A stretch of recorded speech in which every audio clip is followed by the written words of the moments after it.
Det kom to eldre damer inn i skogen og satt oppi treet, og så sier bare damene, «Det er en mann oppi treet!» Da satt jeg der bare og koset meg og «Hei, hei!» En 28 år gammel mann oppi treet. Skjønner jo at de stusset over det, men det er egentlig bare litt artig.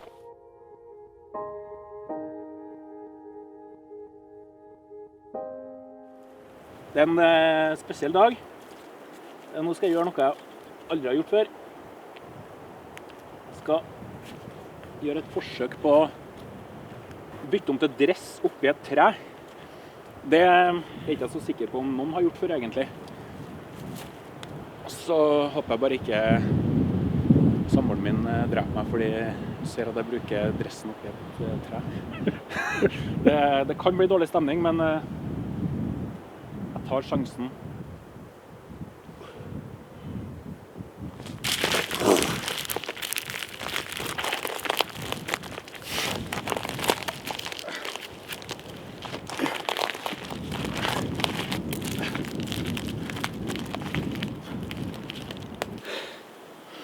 Gikk ikke helt etter planen. Ja, men du klarte det. Ja.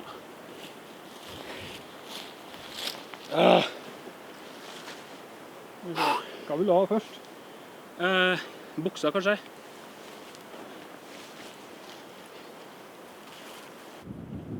Og det har ikke vært for at du er i 30-åra, så skulle jeg nesten tro jeg var konfirmasjonsbildet vi holdt på å skulle ta her. Det er et veldig godt poeng. Ja, jeg må flagge.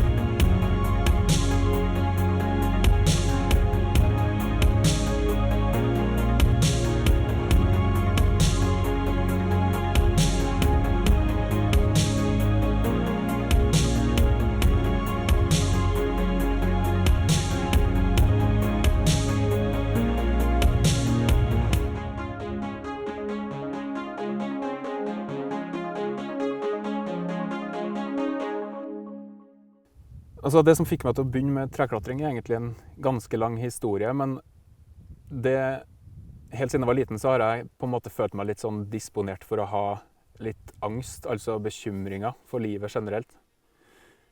Og det ble forsterket etter en bilulykke i 2011. Etter den bilulykken så fikk jeg sånn panikkangstanfall, der jeg plutselig bare, shit, nå dør jeg, liksom den følelsen der. Den er helt forferdelig, for du går rundt hver dag og bare venter på et nytt anfall. De som har panikkanfall kjenner seg igjen i det. Frykten for å få et nytt anfall. Da. Så jeg sleit veldig med det. Jeg har skjønt at jeg trengte hjelp, og jeg oppsøkte hjelp. Fikk psykologhjelp, men det hjalp meg på en måte ikke så veldig. Så vendepunktet for min del kom når jeg fant en pusteteknikk. For det som er med panikkangstanfall ofte er jo at du begynner å hyperventilere. Og det øker adrenalin, og du blir rett og slett bare ekstremt redd. Så når jeg gjorde det da, så merkelig nok, så en konsekvens av pusteteknikken var at panikkangsten forsvant så å si over natta. Og hvorfor snakket jeg om det? Jo, fordi at når jeg ikke hadde panikkangstanfall lenger, så forsvant utrolig mye av frykten i livet. Så en dag når jeg var ute på løpetur i skogen, så var det var fint vær, men sola holdt på å gikk ned. Og så stoppet jeg opp, og så så jeg at det var skygge overalt rundt meg. Men i toppen av den ene store furua midt i skogen, så var det sol. Og så var det et eller annet slags instinkt i meg som bare, shit, jeg må prøve å komme meg til toppen opp i sola. Jeg kan ikke forklare hvorfor, for at, jo, jeg var glad i å klatre i trær når jeg var liten, men det var mange år siden sist. Plutselig var det et instinkt, og akkurat som om noe i meg bare ble vekk til livet igjen. Så jeg spratt opp i treet, rett og slett.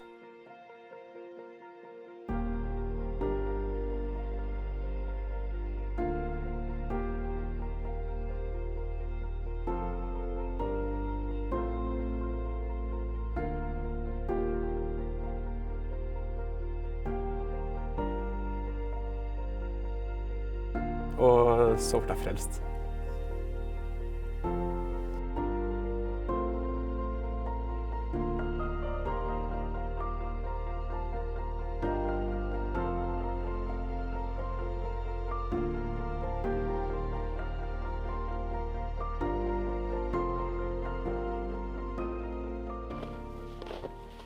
Til min store overraskelse, så når jeg kom opp i toppen av treet der, så følte jeg ingen frykt. Hjertet banka ikke noe spesielt fort, selv om det var sikkert en 10-12 meter oppe i treet. Det var helt rolig, jeg bare satt oppe i toppen av treet i sola her og nøyt øyeblikket. Og det merkelige da var at da var panikkangsten bort. Så jeg begynte bare å oppsøke trær daglig og klatre dem. Så etter noen måneder så innså jeg at shit, nå har jeg ikke hatt noe angst på flere måneder. Og det var en skikkelig sånn game changer i livet da. For det ga meg et verktøy til at hvis det er noe som trigger et panikkangstanfall igjen, så vet jeg at jeg kan bruke samme pusteteknikken. Og det er den som gjør at jeg klarer å være rolig oppi treet også.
Jeg kan jo nevne at jeg fikk diagnosen ADD i voksen alder, som altså er en slags oppmerksomhetsforstyrrelse, en variant av ADHD, som egentlig bare vil si at jeg har en veldig indre uro. 1000 tanker i hodet samtidig, vanskelig med å fokusere på ting. Jeg prøvde jo Ritalin en liten periode, noe som er vanlig å gi til folk som har ADD eller ADHD. Men det kommer også med en del bivirkninger. Så der har isbadinga egentlig vært helt fantastisk, og som ikke har noen andre bivirkninger enn positive effekter. Det er jo en nederlandsk mann kalt Wim Hof som har utviklet metoden. Han mistet kona si. Hans løsning ble å fære ned i vannet og sette seg i iskaldt vann. Og han merket at det var en slags terapi som ga han den roa han trengte. Og det var en medisin som gjorde at han kom seg over det. Jeg gjør den pusteøvelsen der, blir helt rolig i kroppen, masse adrenalin, og går ned i vannet, trigger angstresponsen, men tar kontroll over angsten i vannet. Så det her er jo på en måte en kall det selvmedisinering og en måte å håndtere angst på.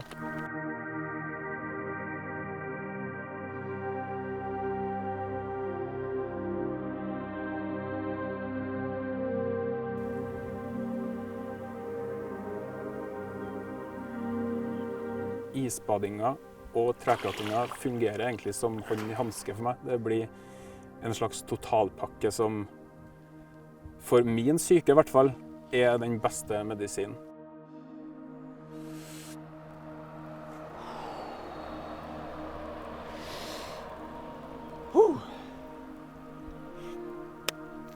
Det var deilig. Det var sykt deilig.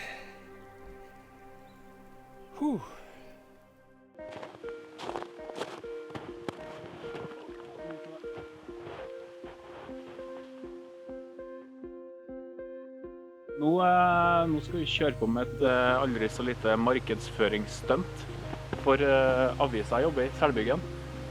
Så på innerlomma så har jeg Selbyggen, og planen er å komme seg i toppen av det treet her, og forhåpentligvis få til noen kule shots. Så det blir jo første gang jeg skal sitte og lese oppi et tre. Jeg har gjort mye annet rart oppi trær, men her er det litt sånn uvanlig prosjekt da.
Jeg er ikke helt fornøyd med at jeg ikke får med hodet under noe, men problemet med at stigen det var så mye isklumper som skar seg inn i en allerede kald hud.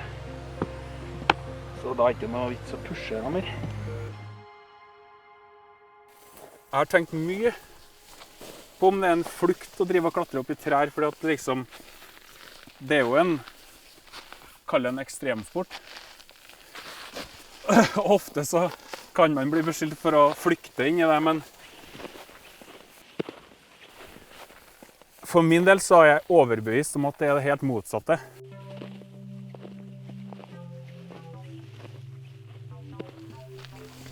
Jeg tror at min frykt begynner ut i dårlig selvtillit, som kommer fra skolen og mangel på mestring. For det har liksom fått meg til å gå inn i et slags skall, trekke meg inn i meg selv og ikke torsa og blomstre. Jeg tror det, og da kommer det mye frykt når du går inn i deg selv og gjemmer deg i deg selv. Og det er jo nettopp derfor å komme seg opp i et tre og kjenne på den frihetsfølelsen. Det gir meg også en selvtillit som jeg ikke kan få gjennom en eneste bok. Ingen lærer kan finne den selvtilliten for meg.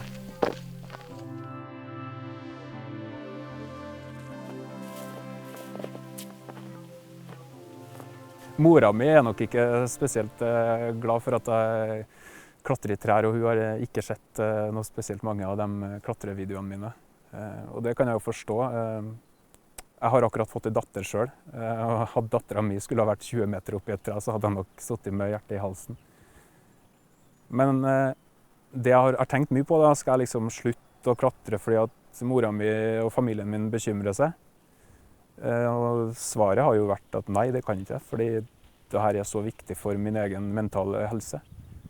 At jeg må gjøre det, til tross for at noen andre blir bekymret. Og det er jo litt bare sånn i livet at alt du gjør, du kan ikke please alle, da. Og man må på en måte gjøre det som er bra for sin egen helse. Før jeg ble far, så tenkte jeg kanskje at jeg skulle roe ned litt på klatringa når datteren min kom til verden, men selv om jeg tenkte det, så fant jeg ganske fort ut at nei, jeg kommer til å fortsette akkurat som før. Det betyr ikke at jeg ikke gjør risikovurderinger, for det er jo også viktig, men livet mitt var på en måte like viktig før jeg fikk en datter, så jeg gjør de samme vurderingene nå. Jeg har aldri vært interessert i å miste livet oppi et tre, hverken før datteren min kom eller nå. Så egentlig så har ikke det forandret seg så mye, men jeg skal aldri si aldri. Kanskje det er enkelte utfordringer, for jeg er jo litt glad i å gjøre noen utfordringer, for eksempel klatre fra et tre over til et annet og sånn. Jeg tenker meg kanskje en gang ekstra nå. Det gjør jeg.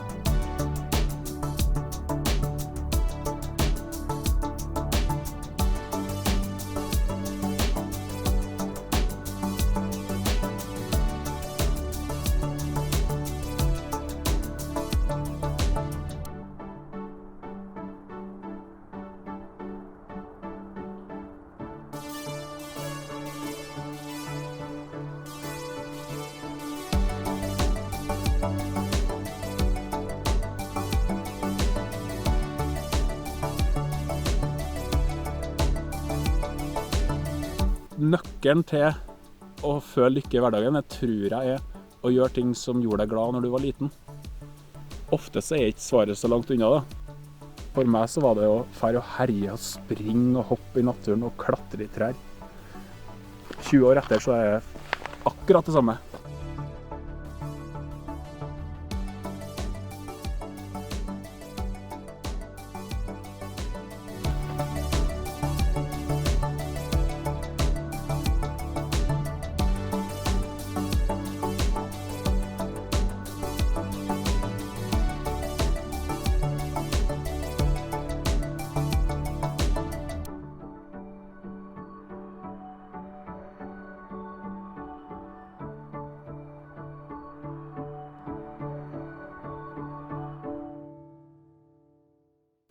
Altså å være oppe i treet,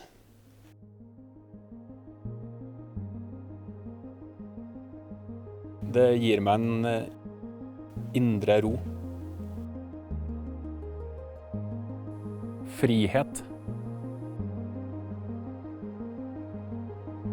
Og eventyr.